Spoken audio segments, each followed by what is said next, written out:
Local 5 News presents Remarkable Women. Hear the inspiring stories of 4 remarkable women of Northeast Wisconsin. Sponsored by Fox Valley Surgical Associates, Janssen Dental, and Sigmund Janssen. And now, your hosts, Tom Zalaski and Aaron Davison. I grew up as a volunteer, and I just learned early on that I had a gift I could give to others. I don't even look at it as work. I just enjoy it. I'm helping others. It gives you that, that you're helping somebody. It just gives you a relief. I've always been a believer in giving back, and in some ways I am giving back with my students. Good evening. Thank you for joining us as we celebrate remarkable women in our community. Over the last month, we've been introducing you to 4 women who are changing lives by giving back. Now, tonight you are going to meet all 4 of those women. Here's how it all worked. The process started back in December when a team at Local 5 became part of a Remarkable Women Committee. Their task, to read more than 100 submissions written by family and friends and community members who nominated these amazing women in the community and told their stories about giving back. And then they narrowed down the list to 4 finalists. First, we will meet Lori Schmidt, whose passion for helping others helps feed the hungry in her community. On a quiet country road in rural Fond du Lac County sits the Holy Land Food Pantry. I just want to check our dates. That's where you'll find dedicated volunteer and board member Lori Schmidt. We're a supplemental pantry. We provide food once a month.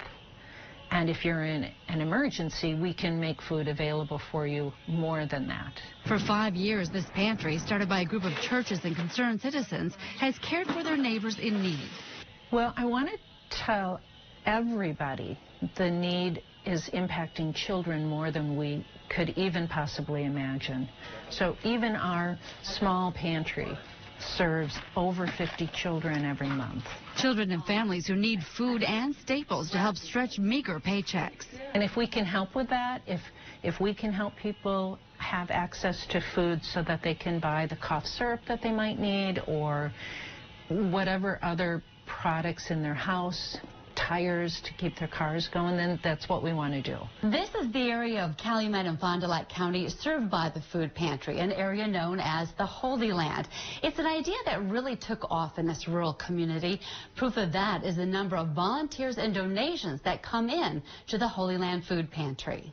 The area of St. Cloud, St. Peter, St. Joe, our Holy Land area, Marytown, all these little communities, and the churches with it, and the philanthropic organizations, the Boy Scouts and the Girl Scouts, they're just behind us, 100%. If we are in need of something, all we have to do is ask. That giving spirit really connects with Lori. Just ask her fellow volunteers. Lori is always there, open arms, no matter if you're a client, a volunteer, someone dropping off to donate. Lori's front and center on almost every aspect of this organization. And as the need continues, Lori says she'll be there to help. I grew up as a volunteer, and I just learned early on that I had a gift I could give to others, and I wanted to give it. Well, Lori couldn't be with us tonight. We brought in someone who works closely with her. Thank you for joining us tonight, Joanne Burris from the Holy Land Food Pantry. Yes. Tell us what Lori's meant to the pantry.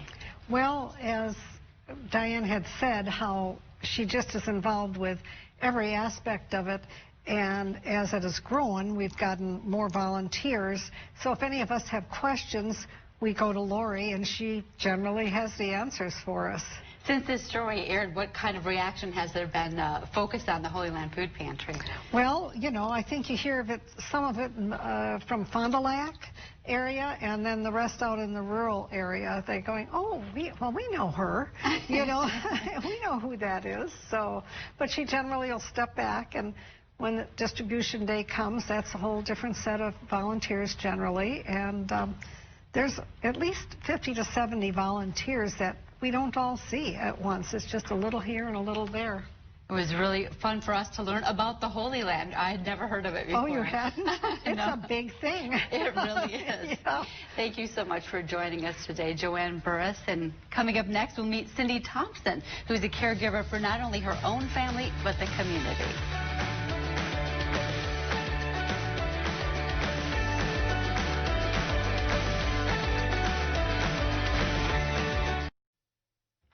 Welcome back. Finally, we meet Kathy Kurowski. A kindergarten teacher who gives other women hope through donated handbags. Oh my goodness, it looks like there's some more people that are going to get on this ride. Oh, It's story time for these kindergartners at Cormier Early Learning Center. oh my gosh, look at they're all piled up now. And longtime teacher Kathy Kurowski has all eyes on her. I just really love kids. I've only ever taught kindergarten, and I just love that age group.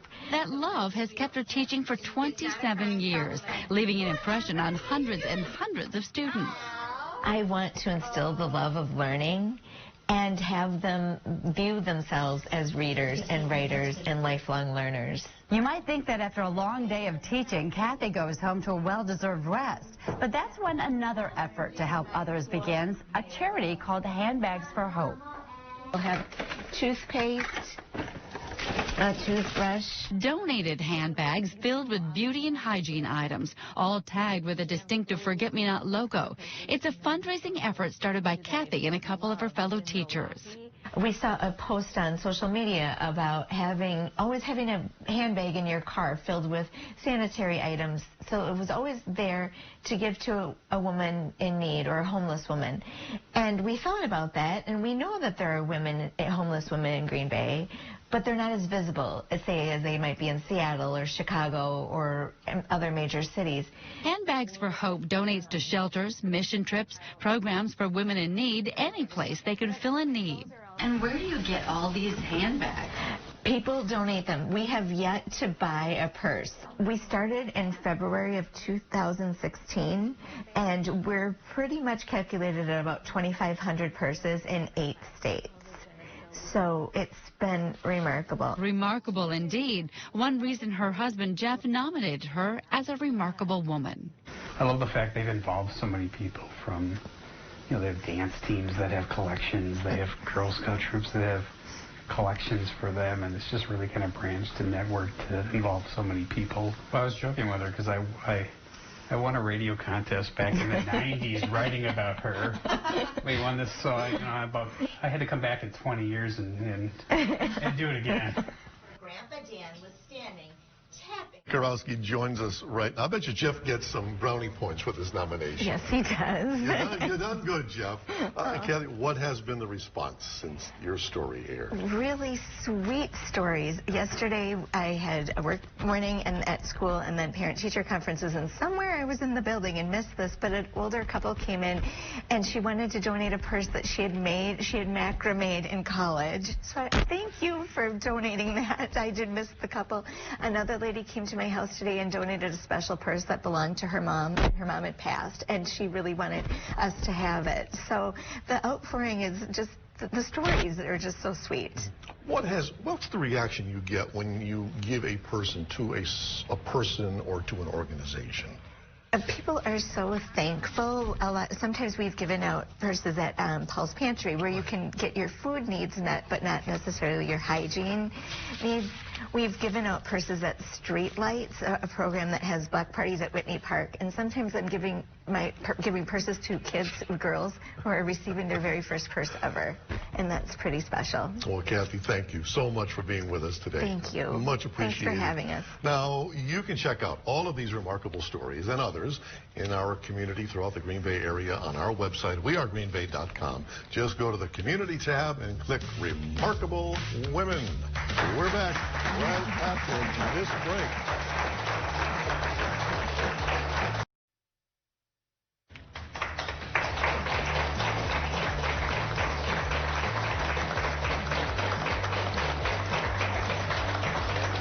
Welcome back. We are joined by our 4 remarkable women who have gone above and beyond to give back to their communities. And now, Erin is going to reveal the remarkable woman who will be going to New York City to join in the studio taping of the Mel Robbins Show. I've enjoyed being with every single one of you. It's been an honor, and you've been an inspiration to me. The winner is Kathy Karowski.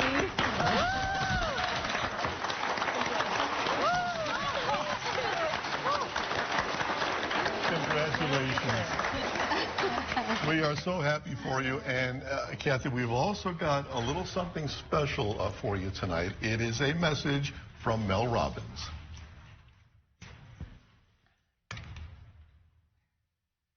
Where am I looking? Hey, it's Mel Robbins. Kathy, congratulations for being named the winner of Northeast Wisconsin's Remarkable Woman Award.